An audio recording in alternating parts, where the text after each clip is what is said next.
Okay, anxious Annies. Dating anxious Annies. When you are anxious, anxious attachment style, and you're dating, do you quickly create a narrative in your head?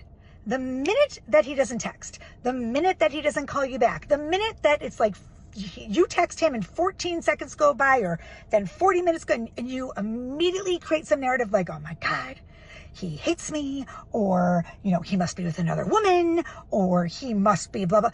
Is that you? It used to be me back in the day, before I did the work. Do the work and stop creating stories and narratives in your head. What if he's just busy, for Christ's sake? What if he's at work and he has a real job? What if he's just like playing tennis or pickleball and can't get to his phone? What if he's sleeping? What if he's sick? I mean, there's 3,000 what ifs. Stop doing what if and just put your phone down. He will text back if he wants to text back. And if he doesn't text back, you know what I say? He's not your person. If he's not texting you, he's not calling you, move on.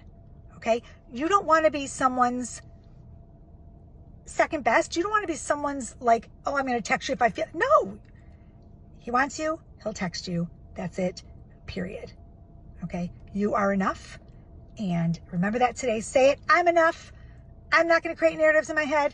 And if this guy or girl wants me, she's going to show up or he's going to show up. That's it. I'm sticking to it. Follow for more.